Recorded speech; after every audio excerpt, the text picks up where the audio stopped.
Good morning, welcome to four sides TV. నేను విజయ్. ముందుగా headlines చూద్దాం. రెండో రోజు తెలంగాణ రైజింగ్ గ్లోబల్ సమ్మిట్, గ్రామీణ రంగాల్లో పెట్టుబడులపై చర్చ.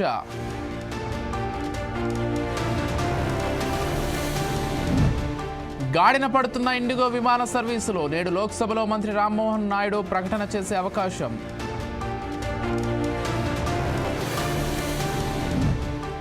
నేడు రాజ్యసభలో వందే మాతర గీతంపై చర్చ, మధ్యాహ్నం 1 గంటకు చర్చను ప్రారంభించనున్న అమిత్ షా.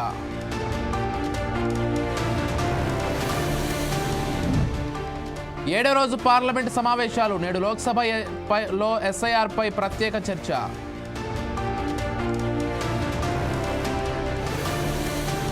తిరుమల కల్తీ నెయ్యి కేసులో మరో 2 కస్టడీ, నెల 12 వరకు విచారించనున్న సిట్.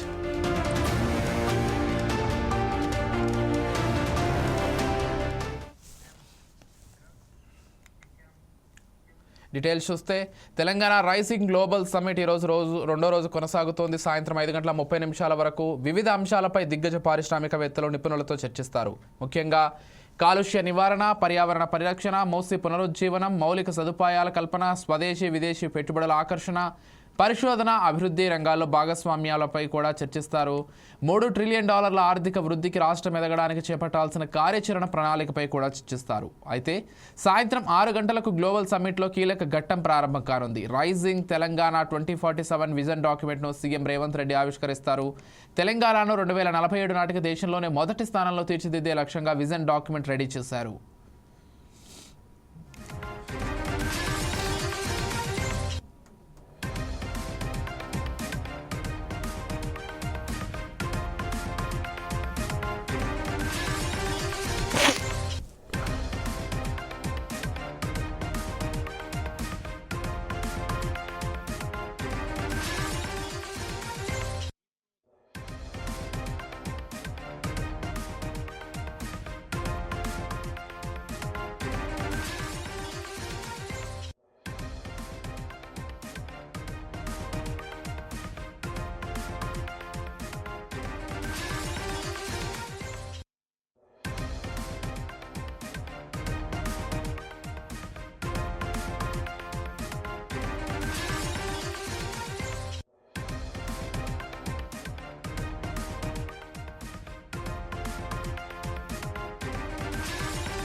ఇటు తెలంగాణ రైజింగ్ గ్లోబల్ సమ్మిట్ రెండో రోజు కొనసాగుతోంది. ఈరోజు ప్రధానంగా వాతావరణ మార్పులకు సంబంధించి, అదేవిధంగా 2047 నాటికి తెలంగాణలో $3 మిలియన్ ఆర్థిక వ్యవస్థను ఏ విధంగా రూపొందించుకోవాలో ఈ అంశాలకు సంబంధించే పారిశ్రామికవేత్తలతోటి చర్చ జరగనున్నట్లుగా తెలుస్తుంది. ఇదే అంశానికి సంబంధించి మరింత సమాచారం ఇచ్చడానికి మా చీఫ్ ఎడిటర్ నేతాజీ ఫోన్ ద్వారా సిద్ధంగా ఉన్నారు. చెప్పండి నేతాజీ.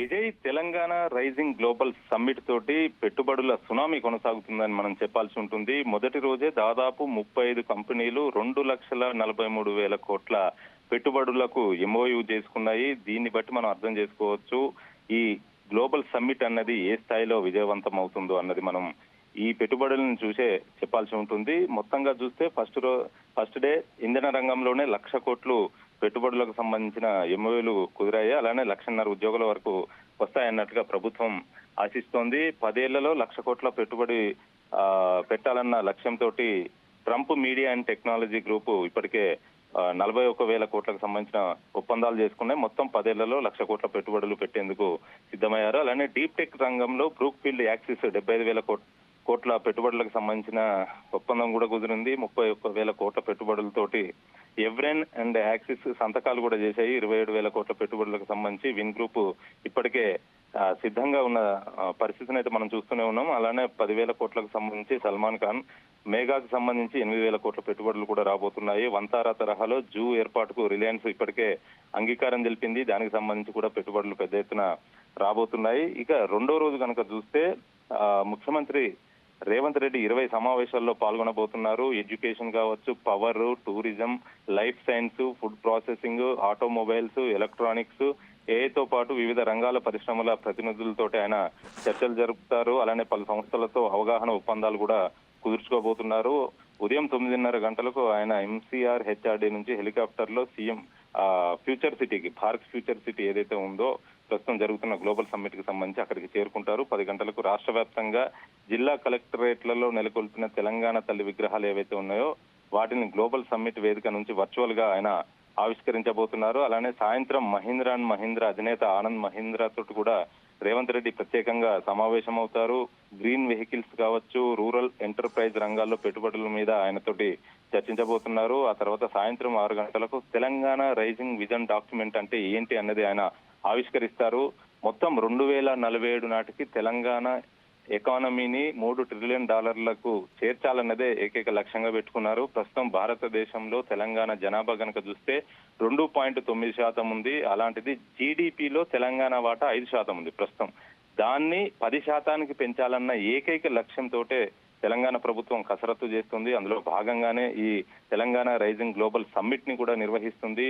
ప్రభుత్వం అంచనా వేసిన దానికంటే కూడా మొదటి రోజే దాదాపు 2.43 లక్షల కోట్ల ఇన్వెస్ట్మెంట్స్ వచ్చాయంటే మనం అర్థం చేసుకోవచ్చు ఇది ఏ స్థాయిలో సక్సెస్ అయ్యింది అన్నది. అలానే రాత్రి 7 గంటలకు డ్రోన్ షో ఉండబోతుంది. ఫైర్ వర్క్స్ తోటి Telangana is rising, come join the rise theme ప్రదర్శన తోటి ఈ ముగింపు వేడుకలు నిర్వహించబోతున్నారు. దీన్ని గిన్నిస్ రికార్డుగా నెలకొల్పేందుకు ఇప్పటికే ప్రభుత్వం అన్ని ఏర్పాట్లు కూడా పూర్తి చేసింది. మొత్తంగా ఈ గ్లోబల్ సమ్మిట్ తోటి తెలంగాణకు పెట్టుబడుల వెల్లువ పారించాలని రేవంత్ రెడ్డి ఏదైతే నిర్ణయం తీసుకున్నారో అందుకు అనుగుణంగానే పెద్ద ఎత్తున పారిశ్రామికవేత్తలు వచ్చి తెలంగాణలో పెట్టుబడులు పెట్టేందుకు ఇప్పటికే సుముఖత వ్యక్తం చేశారు. చాలా మంది ఎంఓయూలు కూడా కుదుర్చుకున్నారు. ఈ రోజు కూడా పెద్ద ఎత్తున తెలంగాణకైతే పెట్టుబడులు రాబోతున్నాయి. దానికి సంబంధించిన మెమోరాండమ్ ఆఫ్ అగ్రిమెంట్స్ ఇవాళ జరగనున్నాయి. Vijay, right, thank you Netaji.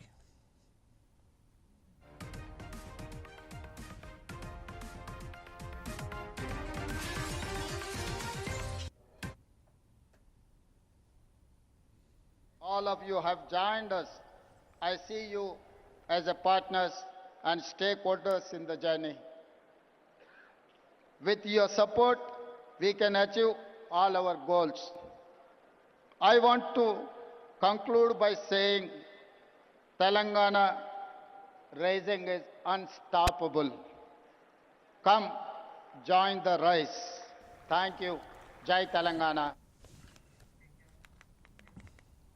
వాటికి మరిన్ని డీటెయిల్స్ చూస్తే P40 పావర్టీపై ముఖ్యమంత్రి చంద్రబాబు నాయుడు సమీక్ష నిర్వహించారు. ఈ సమీక్షకు హాజరైన మంత్రి పయ్యావుల కేశవ్, ప్రణాళికా శాఖ అధికారులు హాజరయ్యారు. P4 అమల్లో బంగారు కుటుంబాలకు అవసరమైన సాయంపై నిర్వహించిన సర్వేపై అధికారులతో సీఎం సమీక్ష నిర్వహించారు. P4 సర్వేలో వైద్య సాయం, ఉద్యోగం, చిరు వ్యాపారం విస్తరణ, వ్యవసాయం, నూతన ఆవిష్కరణలు, ఉన్నత విద్యా నైపుణ్యాల పెంపుపై బంగారు కుటుంబాలు సాయం కోరాయి. ఈ నేపథ్యంలో సీఎం చంద్రబాబు అధికారులతో చర్చించారు.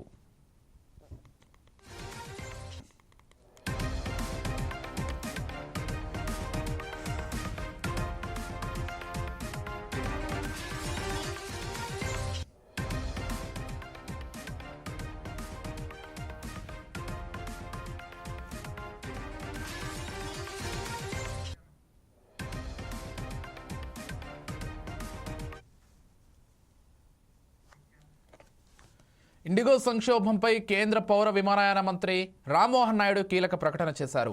పార్లమెంటు శీతాకాల సమావేశాల సందర్భంగా రాజ్యసభలో ఎంపీ ప్రమోద్ తివారీ లేవనెత్తిన ప్రశ్నకు రామ్మోహన్ నాయుడు సమాధానమిచ్చారు. ఇండిగో సంక్షోభానికి దాని సిబ్బంది రోస్టరింగ్, అంతర్గత ప్రణాళిక వ్యవస్థలోని సమస్యలే కారణమని తెలిపారు. డిసెంబర్ 1న జరిగిన సమావేశంలోనూ ఇండిగో ఎలాంటి సమస్యను లేవనెత్తలేదని చెప్పారు. డిసెంబర్ 3 నుంచి సమస్య మొదలైందన్నారు. ఇండిగో విమానాల రద్దు, ఆలస్యం కారణంగా లక్షలాది మంది ప్రయాణికులు తీవ్ర ఇబ్బందులు ఎదుర్కొన్నారని చెప్పారు. సంక్షోభం నేపథ్యంలో టికెట్ ధరలు పెంచకుండా పరిమితి విధించినట్లు తెలిపారు. టికెట్ ధరలను ఎప్పటికప్పుడు పర్యవేక్షిస్తున్నట్లు చెప్పారు.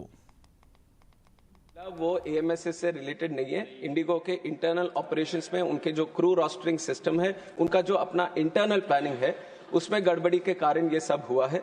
ये FDTL में जो बदलाव, I am expending on this question sir, because the house also wants to know and the nation also wants to know, sir I would like to spread some light on this. 1st November 2025, there have been new FDTL guidelines into place. We have had thorough consultation with all the stakeholders when we have changed it, and due process has been done for that. And in April, under the guidelines of High Court, under the order of the High Court, it has come into implementation. There were 22 FDTL guidelines, 15 of them from 1st of July and 7 of them from 1st of November. There was no problem from what was happening in 1st of July. And there were some variations that were required by the airlines for the guidelines which were proposed from 1st of November. There were multiple stakeholder consultations done, not only with Indigo. We have other players in the industry also, with everyone.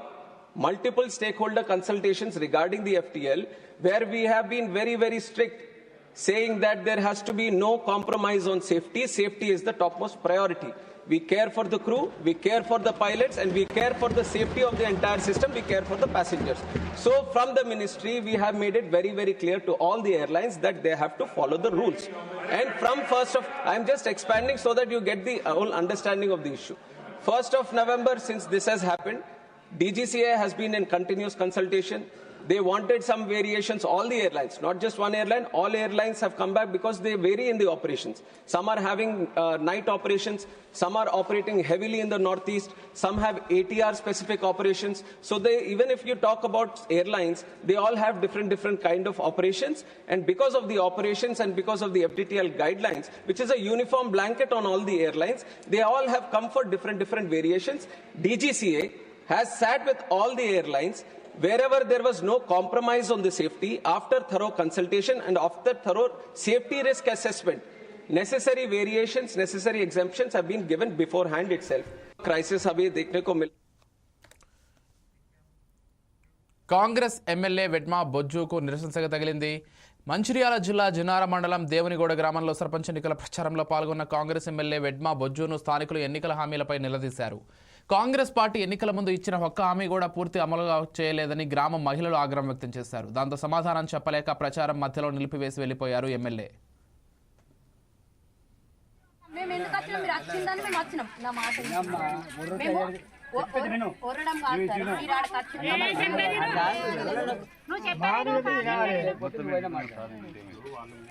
ఏదో చెప్తే నేను వినాలి, నేను దానికి సమాధానం వింటావు. ఈ చీరల గురించి మాట్లాడు. చీరలు కొందరికి వచ్చినాయి, కొందరికి పెండింగ్ అని నేను చెప్పిన.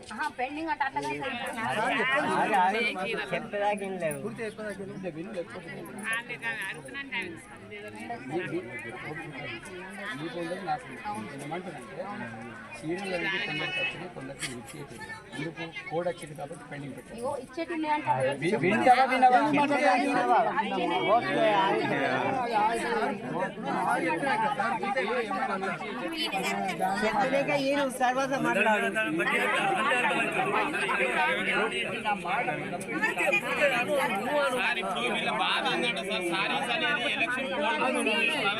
కాబట్టి ఎలక్షన్ కోడ్ అప్పుడే ఎందుకు ఇవ్వట్లేదు, అది ఇచ్చేస్తే అయిపోతుంది కానీ వాళ్ళ ఉద్దేశం అది. ఎందుకంటే అది ఇప్పుడు ప్రవేశపెట్టకపోతే సరిపోయేది కదా.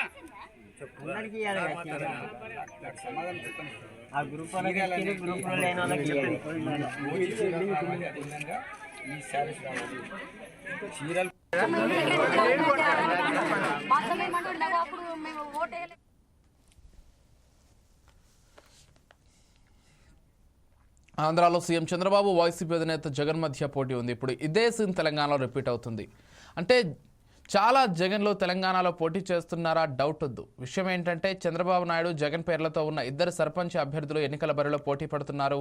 భద్రాచలం కొత్తగూడెం జిల్లా జూలూరుపాడు మండలం గండ్లరేవు గ్రామానికి చెందిన ఇద్దరు అభ్యర్థుల మధ్య పోటీ రసవత్తరంగా మారింది. ఒక బుక్యా చంద్రబాబు, మరొకరి పేరు బానోత్ జగన్నాథం అలియాస్ జగన్. ఈ ఇద్దరు పార్టీకి చెందినవారు కావడం విశేషం.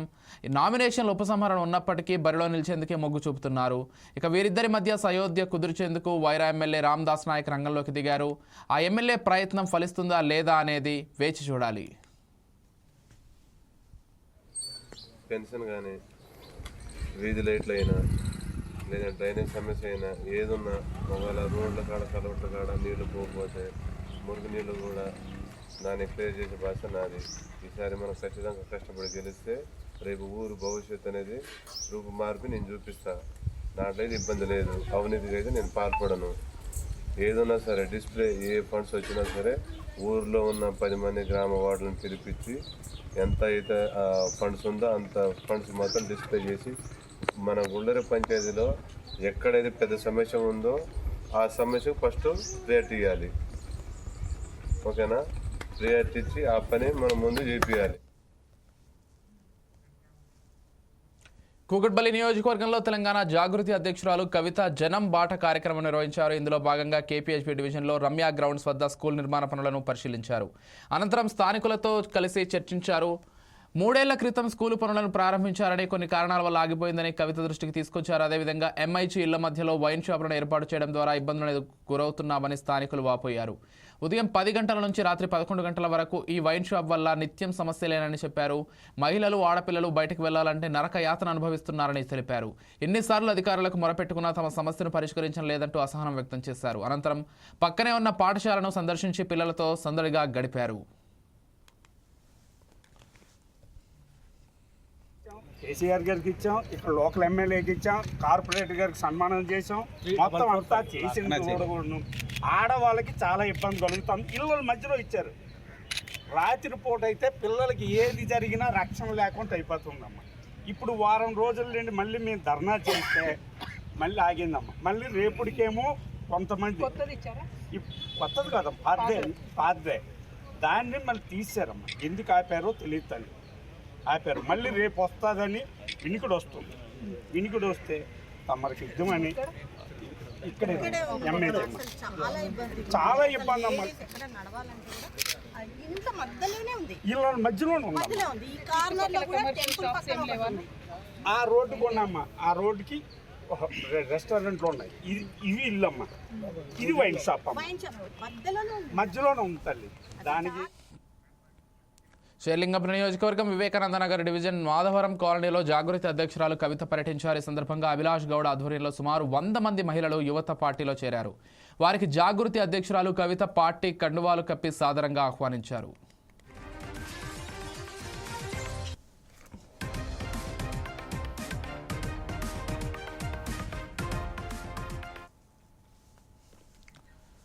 ఆస్తి వివాదం నేపథ్యంలో తమకు న్యాయం చేయాలంటూ మంత్రి వాసంశెట్టి సుభాష్ కాలు పట్టుకున్నారు. 2 మహిళలు డాక్టర్ బిఆర్ అంబేద్కర్ కోనసీమ జిల్లా అమలాపురంలో ఓ ప్రైవేటు కార్యక్రమానికి హాజరైన రాష్ట్ర కార్మిక శాఖ మంత్రి వాసంశెట్టి సుభాష్కు బాధిత మహిళలు తమ గోడు వెళ్లబుచ్చుకున్నారు. మంత్రి కాలు పట్టుకుని గుత్తుల పుణ్యవతి, మట్టపర్తి లక్ష్మీ ప్రసన్న కన్నీళ్లు పెట్టుకున్నారు. కొత్తపాలెం రికార్డుల్లో నకిలీ పన్ను పత్రాలు సృష్టించి తమ భూములను కబ్జా చేసేందుకు ప్రయత్నం చేస్తున్నారని వారు వాపోయారు.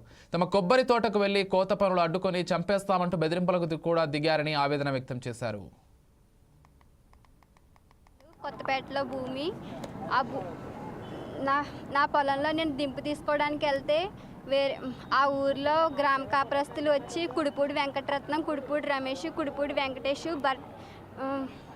లోకేష్, బొక్క లోకేష్, బాలకృష్ణ, రాయుడు బాలకృష్ణ వీరందరూ వచ్చి మాపై దౌర్జన్యం చేశారు.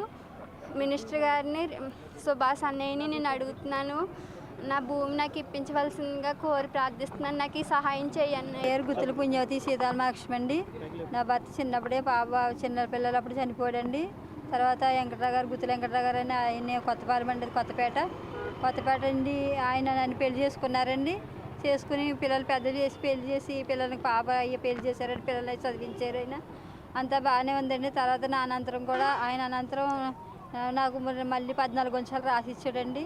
రాసిస్తే ఆ తోటలో దింపు తీసుకుంటుంటే గుడిపూడి వెంకటరత్నం అని, గుడిపూడి వెంకటేశు, గుడిపూడి మహేష్, రాయుడు బాల, బొక్క లోకేశు అని అతను వచ్చండి. మాది ఇది అనేసి మమ్మల్ని దౌర్జన్యం చేసి చాలా ఇబ్బంది పెట్టి అసహ్యంగా మాట్లాడి మమ్మల్ని చాలా ఇబ్బంది పెట్టారండి. ఆస్తి మాది, ఇది మీది కాదు, ఇది మాది అనేసి చెప్తున్నారండి. మాకు సహాయం చేయమని సుభాష్ గారిని కోరుకుంటున్నానండి. ఆయనకి సుభాష్ గారు సపోర్ట్ ఉందని చెప్తున్నాడండి. మీరు అక్కడ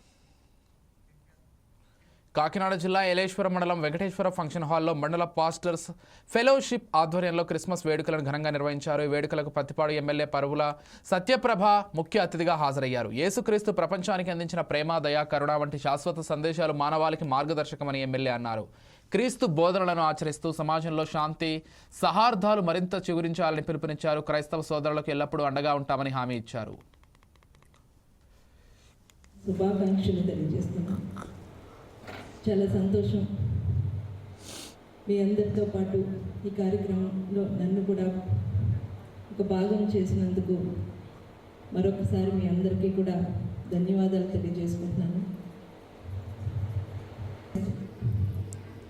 జన్మదినం అంటే ఒక పండగ మాత్రమే కాదు, మానవాళికి ఇచ్చిన ఒక సందేశం. కుల మతాలకి అతీతంగా ప్రపంచంలోనే అందరూ జరుపుకునే ఏకైక పండగ ఈ క్రిస్మస్.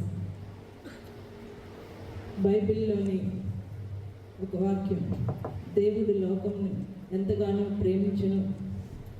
నిజంగా ఆయన మనకి చూపించిన మార్గం, ఆయన బోధనల విలువ, ఆ బైబిల్ గ్రంథంలోని సారాంశం దయ, కరుణ, క్షమాగుణం, ఐక్యత. ప్రపంచంలోనే మతాలకి అతీతంగా అందరూ కూడా ఐక్యమత్యంతో, దయాగుణంతో కలిగి ఉండాలన్నది ఆయన మనకు నేర్పించిన బైబిల్ గ్రంథంలోని, మనకి అందించిన బైబిల్ గ్రంథంలోని సారాంశం. అందరిలోని